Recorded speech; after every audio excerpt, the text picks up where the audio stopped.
YouTube, in today's video, we're going to be reacting to Astrocross's video, Has Destiny Lost Its Soul? I want to watch this video right here. This is posted from Clyde. I love Mr. Clyde. Destiny 2 has lost its soul. Hold on. Let's just take a listen. All right. Everybody's sitting there already jumping the gun right here. Okay. What's going on, gamers? Clyde here, and we're going to be talking about some hot topics going on in Destiny 2 right now. We might as well call these videos like Cooking with Clyde or something. Cooking with Clyde is ready to stir this up, you know? Medium rare. What I'm about to say might be well done. Just want to start off by saying the core value of Destiny 2, of what we knew in Final Shape, of signing on every week, seeing what the weekly raid was, seeing what the weekly dungeon was, doing your powerfuls, doing your pinnacles, kind of the loop we've done for a while. It doesn't feel the same anymore, simply because, perfect example right now that many of you might not know, you just load up the new raid, right? And you are new and you're just trying to go in the raid and get powerfuls. Well, guess what? It's going to drop on power. It's not even going to drop you powerful. And the tiered loot is pretty bad. Now, this change on Tuesday will fix this because Bungie said that they're going to change the contest delta from -40 to -30. How are you supposed to go in LFG and do a triple feat raid just to get +1? I feel like LFGs are not going to be able to do 3 to 4 to 5 feet. Well, definitely not 5, but to go into LFG and do a 3 feet and do a 4 feet raid just to get tier 4 loot from the raid might be worth it for you and your friends, but for LFG and the community, it's probably not going to be there because you got less tokens, Probably not. you got encounter challenges, you got additional combatants, you've got a 2-phase limit, and you have cutthroat. These aren't bad. You could always do 2-phase, you could do additional powerful combatants, which is like Banes, and token limit. It's not so bad, but again, it's not worth the time to go in and do it. So now let's talk about something that we've seen in the TWID recently coming up on the Solstice event. They're removing the bonfire playlist. So the whole purpose of Solstice was to at least do something on the EAZ or do something, an activity that went with that event. So they're pretty much taking that out. So I don't know how Solstice is going to be. Is a vendor just going to pop up and be like, hey, go play the game and then come get the Solstice loot? Now the Solstice set, it has a really good armor perk on it. The core value of Solstice might have not been the funnest. You know, it might not have been, hey, I want to go do EAZ and just grind it out, but its core value of that mission is just not there anymore. Now let's talk about Arms Day. Arms Day, Ada comes in here, you come here, you pick it up, and then you're like, oh, there's engrams here. This is great. So you farm these telemetry, you pick up an engram, and then most people are probably taking their engrams to Raul. Hopefully you're not doing that because it drops tier 1, but you're like, okay, well, what can I do with this engram? Now you come here and you have to double down. You got to spend more telemetry just to decode it. One of these 2 weapons, 2 normal and 2 shinies. So you're kind of just like, but I want I want the hand cannon, so I'm going to decode it here. Tier 1s. As you see here, mine's a tier 3. Well, the only way to get tier 4 is a higher guardian rank. And it tells you right here on the menu, if you go to the section of where you can use your event tokens, right here it says an engram with a tier 3 weapon or an armor gear item. Now, again, to get tier 4, I think you need to be guardian rank 8 because I'm at 7 right now. Or no, you have to be a guardian rank 9. And again, tying loot behind guardian ranks, I'm almost guardian rank 9. like that. Well, it's not even just guardian rank either. It's the it's that event currency too, which is limiting. Why not just drop tier 4s from the basic combat telemetry? That would have made people farm it. I mean, I think people were still farming it, but it sucked just being limited to tier 3s on the combat telemetries. I don't like that one bit, but it just feels like Arms Day is just pointless. Cool, hand cannon, we appreciate it, but it's not an event. So now Trials of Osiris is back. I love Trials. There's 2 new weapons that you can go grind, and guess what? There is no featured weapon. You can just keep playing and get unlimited drops of the weapons. They put it in the TWID here. Just show it here. Pretty much they're saying for the next 6 weeks, no weapon is featured. Go in and farm. There's also a new Trials armor set, but when you click on Saint 14, if you are not a player that read the TWID and you're just a returning player, this looks so empty. All this is old armor. Dude, all the vendors look so empty too. Yeah, Clyde's got a great, I mean, like, they've pretty much killed all the vendors. And the other thing about like not having, I don't know why they did that. I don't know. It's like there is pros and cons to it, but specifically this week, like I just really wanted the new hand cannon, but it just was, I had all these other loot sources that were a part of that, and so I never even got a tier 5 for the hand cannon. In some ways that prolongs the grind, so you see why that decision was made. But for the other side of things is Sucks for us that are just trying to specifically go for a single item. I think attunement should actually be a part of trials. Nothing here that tells me that there's new loot to go chase. What happened? Why is this so dead? To let you know, Trials is definitely worth playing, because if you are 400 power level like me, I'm going to grind to 400, then I'm actually going to go flawless, because I can go to the flawless lighthouse chest and get 5 tier 5 pieces. And I've heard from really people nice. playing trials right now, even if they're not 400, because you have to be 200 to even play trials. But I heard from people playing trials that you're getting high tier drops even if you lose a game. So trials is rewarding, right? You're kind of thinking like, man, I could just go in there and farm power levels. My friends played last night and they said they went up 20 power from like 300 to 320. But here's the kicker. You can only go to the lighthouse once now per account per week. So the replayability factor is taken out. I don't understand why. Why can't talented PvP players keep going to the lighthouse and keep getting loot? I question that. Well, that was a change too they made pre-Edge of Fate, right? I'm pretty sure that was how the way the passage system works. It was made before Edge of Fate. I can't remember if it's in Heresy or something like that. But essentially, you pick your passage, you get your win streak, you go to the lighthouse, you get your drops, and then you continue to play on that same passage, and you'll get a potential for an adept to drop. In this case, if you're post 400, it's a potential for a tier 5 to drop based on your current win streak. Here's what happened this weekend for PvP players. PvP players loaded up. They jumped in the trials. They said, hey, we're going to go to the lighthouse. We're going to get guaranteed tier 5 loot. What happened? They got their win streak. They went to the lighthouse. They pulled the loot from the chest and they got tier 2s. And suddenly a PvP player was met with the fact that they needed to get their level up substantially, and they needed to get their guardian rank up if they really wanted to capitalize on their gear. You see where I'm coming from? You know how many PvP players I come across in comp that sits there with their, they love keeping their guardian rank low. I don't know what this weird thing is for my PvP players. Important. You fuckers love keeping your guardian rank as low as you can. Like I would see y'all at like guardian rank 5 or 6 inside of comp, like ascended level comp, and y'all would purposely keep your guardian rank low. And I guess it's just this weird thing of being like, I'm a guardian rank 6, but I'm shooting on 11s. Okay. Well, it's funny because now, if you really want to get good loot, you have to get your guardian rank. So in some ways, Bungie did just took a big shit on PvPers or dedicated. Okay, it's not that bad to get the guardian rank done. With that mindset right there. Just a little bit. Anyways, like I said, it doesn't feel like the core trials playlist that was in the game before. Why are we stopping this one-time playing account? You might have noticed that we used to do GMs last season. Well, guess what? This season, one time per account. Conquests are once per season. Will these reset in September for Ash and Iron? I don't know. Or will they just reset in December with Renegades? You have to do these to get up in Guardian ranks. And a lot of people that are 450 told me to save these for last. Don't do them until you're guaranteed tier 5 drops, because you want to save. This is what's so crazy too. Wow, I didn't even know this information. This really situation where if you're truly trying to optimize, you want to wait until you're 447 to do these last 2 conquests to round out your drops, because you're going to need those +3 drops. Oh wow, that's good information. No, I did not know that. However, in order to even get your guardian rank up high enough, which increases your prime drops, you have to still do, I think you have to do up to this 1 Grandmaster conquest whisper. So you have to burn through that. I ain't doing all that. I'm gonna be honest with you, I didn't either. I just went ahead and I did my conquest. I haven't done this one. I'm gonna wait. I'm gonna wait. That's a good call from Clyde. We'll deal with the RNG. It's gonna suck when we get to 447, but it is what it is. It can definitely help you with getting your power level up or getting a tier 5 drop. So again, that's just more rip away from endgame. Let me like recap of what I just talked about. Endgame raids don't reward you. Grandmaster Nightfalls are no longer. They don't reward you. Trials doesn't reward you for going flawless. Do you see a pattern here? We're going to talk about this modifier right here. I don't know if you've done these yet, but yeah, this thing right here. Oh, that one's annoying. You can't even use an exotic class item. You're forced to use new stuff. Now, are these conquests easy? Yeah, you just run them over. They're very easy to do. What's the point? You know, I don't understand that. And then when we're going in, so that modifier right there, guys. So Bungie is making they have a featured list of exotics, and they have your new weapons or your featured weapons, right? Featured armor, featured weapons. They do more damage, they take more damage.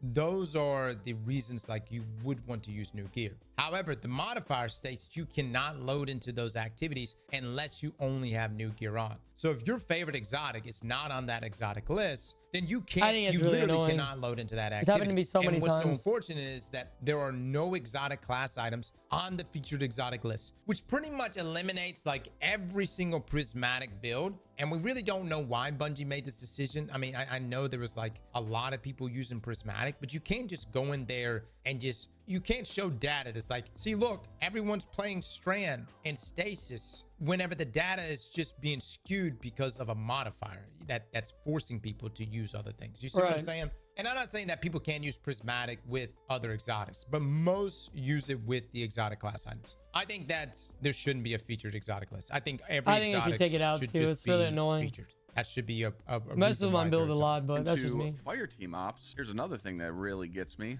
If you go into Fireteam ops and you click on any of these missions and you click customize, it is no longer match made. Play your way, by the way. Right? And the reason they do this is I might be higher power level than other people that I'm searching for. So I understand that, but why is it called a Fireteam ops? So you're forced to do this.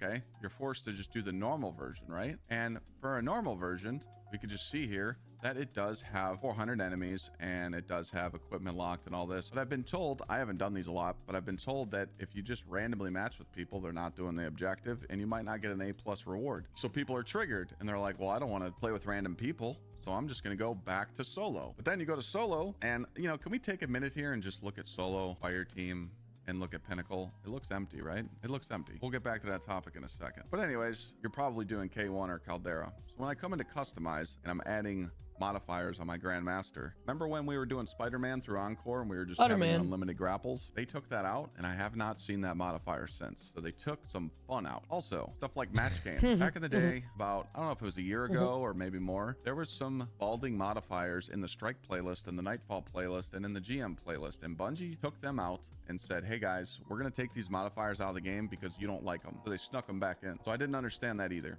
So again, you're just like taking the core out. It goes back to the saying, we're not playing our... Dude, the infinite grapples, which by the way, Bungie was obviously proud enough of that modifier. They literally showed it in their reveal stream. And it was a lot of fun. I mean, we were scooting through Encore with that modifier. So Encore was such an interesting situation because they took Encore out and they put it back in. They took away the grapple modifier. And then people kept speed running it because we just started making our own grapple builds. And then I guess I think someone cheesed the way rewards drop. And so then they just took out Encore completely. Yeah, I remember the nerfing Encore. Too, it's like, I was away in situation because it's like, what would you rather us do?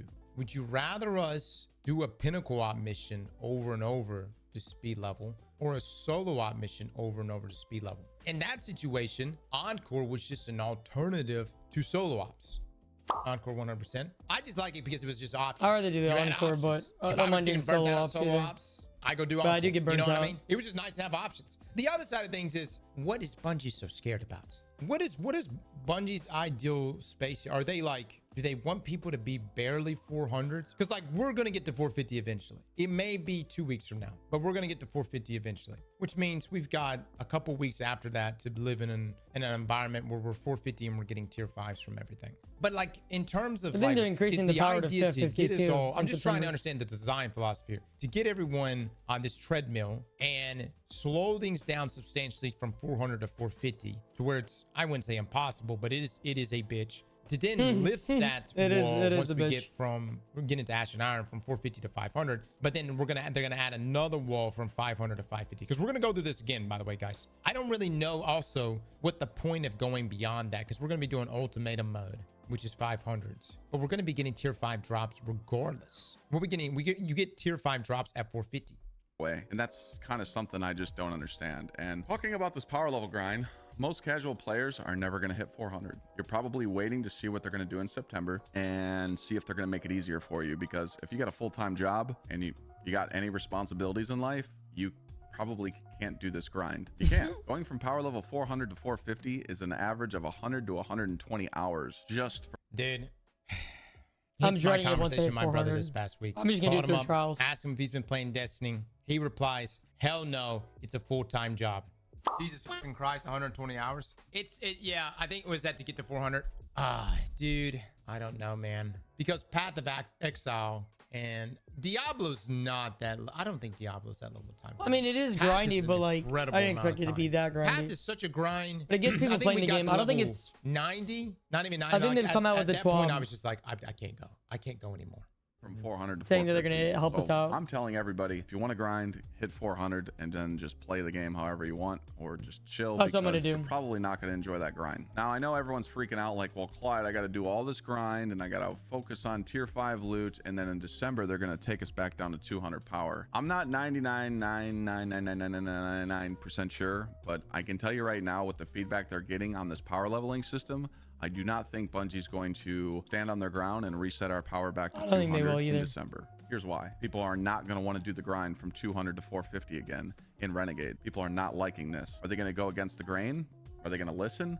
I don't know, but it's just, I don't think they're going to keep the same system. They can't. Now, will they bump the power level up? Maybe. They don't like doing that because they don't want to see those numbers get up even more, but I don't see them keeping the same system because, again, we have to give this new system a chance. They're going to keep just improving it and making it better and better. They can't get it right the first time. They changed a lot of the game. In my opinion, you should just hold off on focusing on chasing that tier 5 loot until we see what they say. Slow play until September, see what you think, and then when September comes with Ash and Iron, make up your mind then. Now, I do want to point out, once you do hit 500 power in Ash of Iron, you will be guaranteed tier 5 drops nonstop, Lootapalooza. It's going to be pretty insane, so you'll be able to make your builds and stuff and get all the weapons you want. But again, It is hard, man. The Fizzle plays a single game of Crucible and just rains tier 5s. is it worth the grind? That's totally up to you. So what I want to understand here, what if someone returns to the game, right? 450. If you return to the game, and let's say you haven't played for 2 years, not only do you got to buy Final Shape, but you got to buy Year of Prophecy.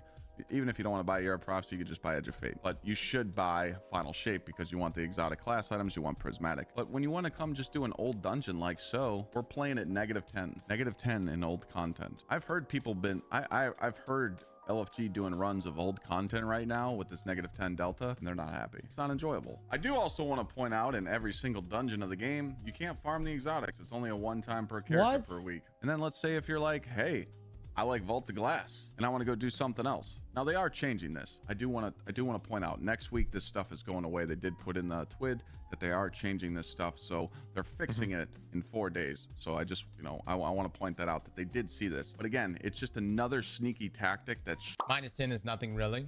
Yeah, I'm kind of whatever about it. I will say, when it comes to making any content difficult though, you just need to always have the rewards to match, shouldn't have been put in the game, because you come here and you go, okay, I want to go do a standard Vault of Glass, but like, what do I get out of it? Do you get powerfuls? Like, the way that the portal's structured, no matter what you play, you get rewarded for it. So why isn't the rest of the game like that? Like, why can't people say, hey, I like doing Vault of Glass, I'm gonna go farm Atheon? Maybe they can get +1s. You don't have to get +3s like the portal's giving you, but at least reward players for their time of what they're doing. I feel like every single mission, every single playlist, every single Crucible thing, anything you do in the game, everything should reward you for your playtime, because you're playing the game how you want, not how Bungie wants. So that's what's kind of throwing me off. So we've won.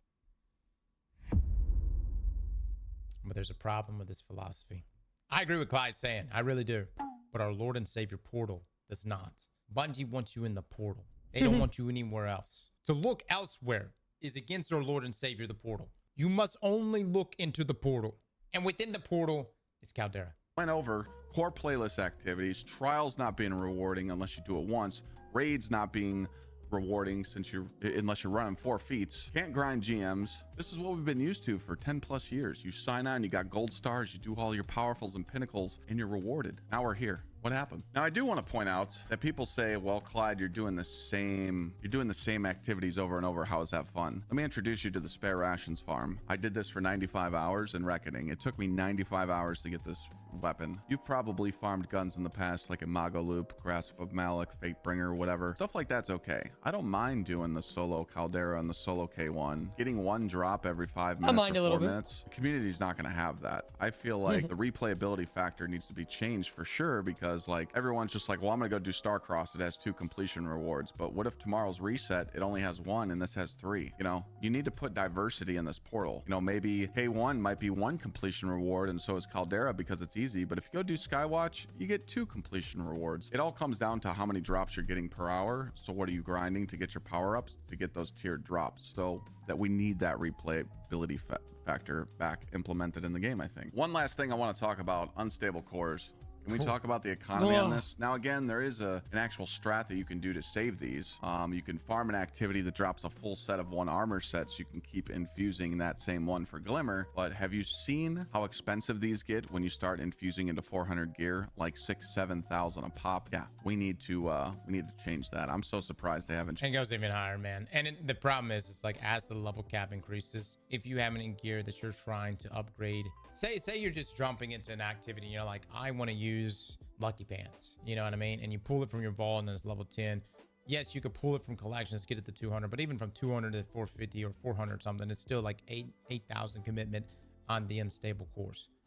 I have 700,000. That's the other thing. You do reach a point where you're just shredding so much gear. If you're grinding your ass off, you have hundreds of thousands of unstable cores. It goes all the way up to 999. Some people have a lot, some people don't. I don't have a lot. It's still very expensive, guys. Change on stable cores yet, but again, I'm sure it's been addressed. Remember, Guardians, I'm just here to be the guy that speaks up on matters of this game, and people like watching these videos. So don't forget to drop a sub, a like, maybe a comment down below to show some. Of course, man. Clyde's the GOAT. See you guys in the next one. I think Clyde actually gave us a really good overview of like the pain points there.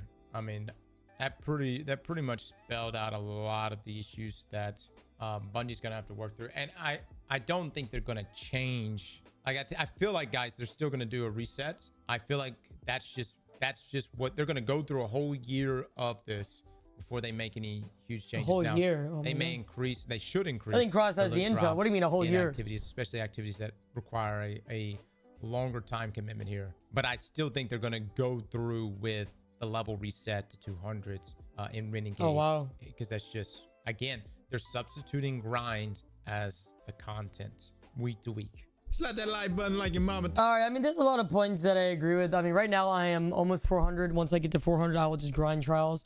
I think Clyde's right. Like, once you get to 400, just kind of play how you want naturally. I don't think there's a point of speed running to 450. But yeah, I'm curious to see if they're gonna make us reset in Renegades, or you know, continue and let us like have the same power. I don't know. We'll see. Let me know down low in the comment section, what do you think about Destiny losing its soul currently, and how you guys are feeling about the grind, and what power level you guys are. And I'll catch you guys in the next one.